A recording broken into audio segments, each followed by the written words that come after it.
हमारे TV channel OTV overseas television को अभी सब्सक्राइब कीजिए, घंटी का बटन दबाना मत भूलिए ताकि अहम और मालूमाती वीडियोस आप तक पहुंचती रहें।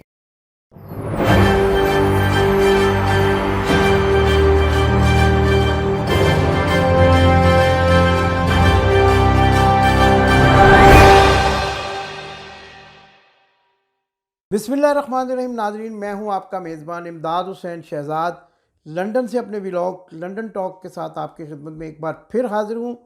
नाजरीन, आज भी मेरे पास एक अहम ख़बर है लंदन से। हमेशा की तरह बहुत ही अहम ख़बर है जिसका ताल्लुक़ ज़ाहिर है मियाँ बीमार शरीफ उर्फ मियाँ नवाज़ शरीफ से है। लोग ये पूछते हैं कि आप हर वक्त मियाँ नवाज़ शरीफ की ख़बरें ही क्यों देते हैं। तो जैसा कि मैं आमतौर पर बताया करता हूँ कि हर प्रोफेसर एक सब्जेक्ट का माहिर होता है, तो हमारी महारत जो है वो मियाँ बीमार शरीफ उर्फ मियाँ नवाज़ शरीफ के बारे में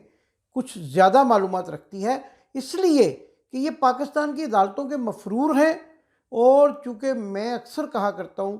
कि सारा टब्बर चोर है, इसलिए इनके बारे में मेरी मालूमात ख़ासी हद तक जो है वो मजबूत होती है, जो मैं आप तक पहुँचाता हूँ। लेकिन इसके साथ साथ आपसे गुजारिश है कि अगर आप ये मुफीद मालूमात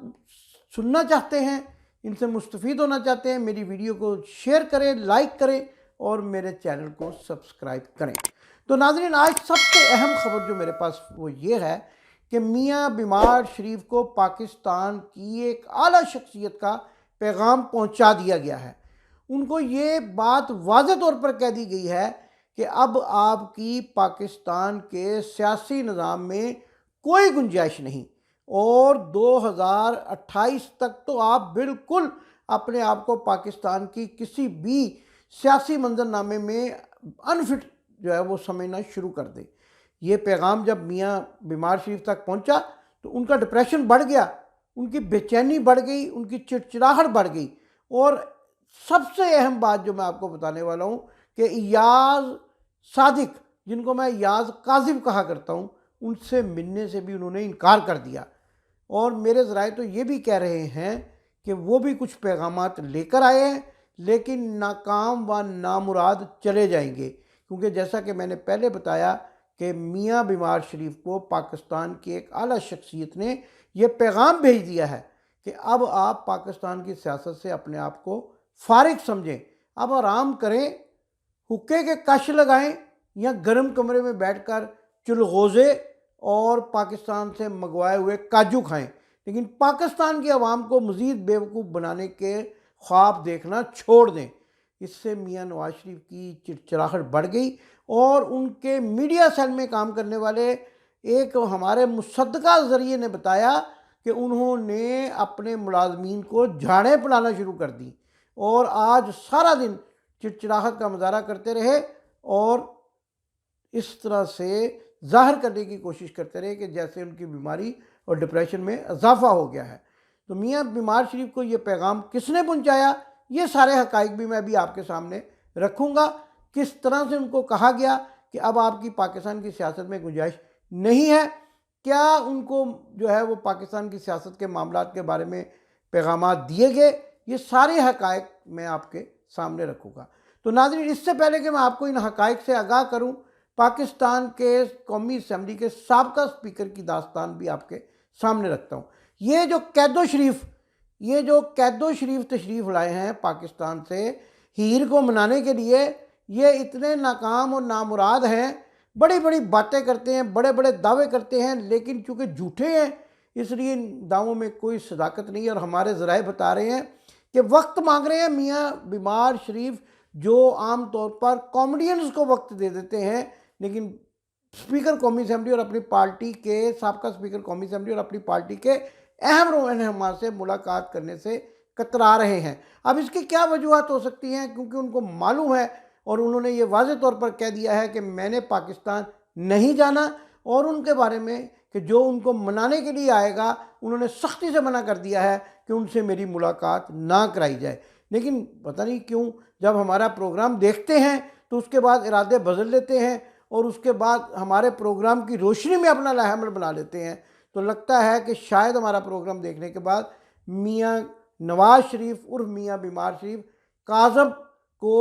मुलाकात की दावत दे दें ताकि उसके झूठों से मुस्तफ़ीद हो सके कि वो मज़ीद क्या क्या झूठ बोलते हैं। लेकिन हमारी इत्तला के मुताबिक अब उनका मिशन नाकाम हो चुका है। मियाँ नवाज़ शरीफ उर्फ मियाँ बीमार शरीफ उर्फ नौसरवाज शरीफ को ये इत्तला दे दी गई है कि आपने पाकिस्तान नहीं आना, और अगर आप पाकिस्तान आए तो सीधा ही जेल जाएंगे, और जेल बड़ी ख़तरनाक है। आगे फिर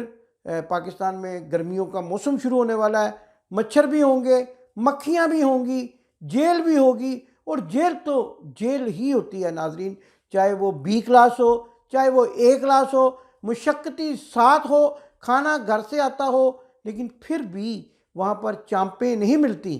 चांपें खाने के लिए लंदन में ही रहना पड़ेगा, और साउथ हॉल के मारूफ रेस्टोरेंट जिसका मैं जिक्र किया करता हूँ, टीके जी से चांपें मंगवाते हैं, और वो भुनी हुई चांपें जो हैं शायद अब जेल में मुयस्सर ना हो। लिहाजा पाकिस्तान जाने का इरादा तो यकसर बदल चुके हैं, लेकिन हालात इससे भी ख़राब हैं। आपको ये भी बताता चला जाऊं कि अब वीज़ा चूँकि रिजेक्ट होने वाला है और वो नज़दीक आते जा रहे हैं दिन, सज़ाओं के दिन, जैसा कि मैंने बताया था अल्ताफ़ हुसैन के लिए भी और नवाज़ शरीफ के लिए भी नज़दीक आते जा रहे हैं, तो लिहाजा अब ये भी परेशानी लाहक है कि वीज़ा ख़त्म होने के बाद, एक्सटेंशन ना मिलने के बाद क्या किया जाए। और जैसा कि मैंने आपको बताया था, एक पूरा तरीक़ाकार है। जो लोग ये समझते हैं कि इनके बेटे यहाँ कारोबार करते हैं और इनको आसानी से वीज़ा मिल जाएगा, उनकी इत्तला के लिए अर्ज़ है कि इन्वेस्टमेंट वीज़ा लेने के लिए भी एक पूरा तरीक़ाकार है। उनको एक बिज़नेस प्लान देना पड़ता है, बिज़नेस बताना पड़ता है, और फिर 3 साल 4 साल का वीज़ा मिलता है, और उसके बाद जाकर जो है वो नेशनलिटी अप्लाई की जा सकती है। लिहाजा उसी सिलसिले में ये विज़िट भी किए जा रहे हैं, उसी सिलसिले में कारोबार ख़रीदने की भी बातें की जा रही हैं। लेकिन जैसा कि मैंने पहले भी आपको बताया था कि कारोबार के साथ साथ एक और ऑप्शन भी मौजूद है, और वो ऑप्शन है कि कोई ना कोई ऐसी दुल्हन फंसा ली जाए कि जो ब्रिटिश नेशनल हो, और वो भी स्पाउस वीज़ा दिलवाएगी, ताकि लेकिन फिर भी स्पाउस वीज़े पर यहाँ पर रहने के मौके मिल जाते हैं। बरतानिया में आप क़याम अपना बढ़ा सकते हैं। लेकिन मुझे तो कई कानूनी माहिरीन एक और बात बताकर हैरान कर चुके हैं कि स्पाउस वीज़ा लेने के लिए भी मेडिकल वीज़ा जो है वो स्पाउस वीज़े में स्विच नहीं हो सकता, उसके लिए भी मुल्क छोड़ना पड़ेगा। अब ये तो कानूनी माहिरीन ही बेहतर बता सकते हैं कि इस सारी बात में क्या हकीकत है, लेकिन हमारे पास जो हक़ाइक़ आते हैं उसमें ये बात ज़रूर सामने आती है कि अब जो है ऑप्शंस पर गौर किया जा रहा है, क्योंकि पाकिस्तान से जो शटअप कॉल आ गई है और उन्होंने ये कह दिया है कि ये जो हम आपको ये तासर दे रहे थे शहबाज शरीफ के साथ मुलाकातों का, ये मरियम के लिए कोई नरम गोशा पैदा करने की कोशिश की जा रही थी कि उनको अपने बेटे और बहू समेत कहीं रवाना कर दिया जाए। लेकिन अब वो मामला भी हाथ से निकल गया है, और 2 रोज़ पहले जो मुलाकात हुई आसिफ अली ज़रदारी की और शहबाज शरीफ की, बड़े चोरों की, चोर और डाकू आपस में जब मिले, खाना खाया गया। इसकी जो आपको असल कहानी मैं बता चुका हूँ, और ये मुलाकात पहले तय थी बिलावल के साथ मुलाकात, बाद में इसमें आसिफ अली ज़रदारी भी कूद पड़े, और हमने कल बताया था कि शायद उनको भंग वाली भिंडी खिला दी गई, लेकिन ज़राए ने बताया कि वो अपना खाना भी साथ लेकर आए थे। मुझे नहीं समझ आती कैसे मेज़बान है, कैसे मेहमान हैं कि खाना भी अपना साथ लेकर आते हैं। शक है कि कहीं मियाँ शहबाज शरीफ सड़कों पर घसीटने का वादा पूरा करते हुए खाने में ही कुछ ना मिला दें और जो है वो लेने के देने पड़ जाए, लिहाजा अपना टिफ़िन भी साथ लेकर चलते हैं। लेकिन देखिए मकामी इबरत क्या है, करोड़ों अरबों लाखों पाउंड्स और पता नहीं क्या क्या जायदादें हैं, स्विस बैंकों में अकाउंट्स हैं, और इसके बावजूद जो है अपना खाना टिफ़िन में लेकर चलते हैं, अपना खाना एक बॉक्स में लेकर चलते हैं, और वो खाना भी परहेज़ी खाना है। परहेज़ी, और जो तुझे परहेज़ी ही खाना सी तो मुल्क का माल क्यों लुटिया? ये तो आपका मुकाफ़ात अमल है अल्लाह की तरफ से कि आपको वो खाना भी नसीब नहीं हो रहा जिसके लिए आपने इतनी दौलत इकट्ठी की। और भुट्टो ख़ानदान के तो नसीब में आपको पता क्या क्या बातें हैं, लेकिन फिर भी जो है आसिफ ज़रदारी, जो कि मुबैना तौर पर कहा जाता है कि एक कराची के एक सिनेमा से उन्होंने अपने कैरियर का आगाज़ किया था और 30 रुपये दी आवाज़ें लगाते थे, वो अब अपना खाना भी साथ लेकर आते हैं, और वो खाना सब्ज़ी होती है, भिंडी होती है या ऐसी होती है, मुरगन ग़ज़ाएँ भी नहीं खा सकते। और अब तो ये भी पता चला है कि कुब निकला है, कुब निकल आया है और कुबड़े हो गए हैं, और अब बस दूर ही से आन अली का दीदार कर लिया करते हैं। तो नाज़रीन, ये हक़ाइक़ जो मैंने आज आपके सामने रखे कि अब पाकिस्तान की सियासत से मियाँ बीमार शरीफ को सख्त तरीन वार्निंग दे दी गई है, और शटअप कॉल दे दी गई है। इसीलिए मियाँ बीमार शरीफ ने अब ये सोचा कि अपने भाई को आगे किया जाए, शहबाज शरीफ को आगे किया जाए, शोहबाज शरीफ को आगे किया जाए। लेकिन शोहबाज शरीफ की तो आप गुड गवर्नेंस की अगर बातें सुन लें और ये आपको पता चल जाए और आपको मालूम होगा भी कि कितनी शादियां की उन्होंने, जब वो खादमे आला थे या वो शोहरे आला थे या फिर वो आशिक़े आला थे, उस वक़्त उन्होंने कितनी शादियां की, कौन से अफसरान की बीवियों पर नज़र रख लेते थे और जब भी किसी अफसर के यहाँ विज़िट करते थे वहाँ एक नया चन्न चढ़ा कर आते थे और वो चन्न जो है वो जब चढ़ता था तो दुनिया देखती थी। लेकिन देखें अपनी जो बीवी है वो बेचारी चलने से माजूर हैं। लंदन में इमिग्रेशन वालों ने उनको जो है वो मामलात उनके हुए और वो आजकल हमारी इतला के मुताबिक कतर में मुकीम है। और दूसरी बीवी भी यहाँ है लंदन में, वो जो तमहीना, उनका नाम है तमीना दुरानी, वो भी दुरानी थी ना पहले, अब तो तमीना शहबाज हो गई, जिनको एक हनी भी तो थी, पता नहीं वो हनी किधर चली गई, जिसके लिए लाहौर में हनी ब्रिज बनाया गया था जो गुलबर्ग और कैबरी ग्राउंड को आपस में मिलाता है लाहौरियों का। इसी बहाने बला हो गया और वो ट्रैफिक का जो बहाव बढ़ता चला जा रहा था, वो हनी की मरहून मिन्नत जो है वो लाहौरियों के लिए सहूलत पैदा हो गई। कोई हनी है, कोई टनी है, कोई बनी है, कोई तमीनी है, कोई टमीनी है, लेकिन नुसरत शहबाज बेचारी चलने से माजूर है। और वो जो है वो ऐसी एक बीवी है कि जिस पर मुतअद्दिद मुकदमात बने हुए हैं। और दमाद ये सारी कहानी मुझे पता चली है कि इनके जितने भी लोग यहाँ मुकीम हैं उनके पास कहाँ के कामे हैं और वो कामे किस तरह से वीज़ों में तब्दील होते हैं, ये मैं आपको आने वाले प्रोग्राम में बताऊँगा। तहल का खेज़ इंकशाफात करूँगा और ये भी बताऊँगा कि आबिद शेर अली और सलमान शहबाज और इमरान जो है इनका दामाद, इनके वीज़े कहाँ से लगते हैं और ये बग़ैर गए हुए, बग़ैर फ़ेस टू फेस वहाँ एम्बेसी में जाने के वीज़े कौन लगवाता है, कतर से लग कर आते हैं। ये कहानी मैं आपको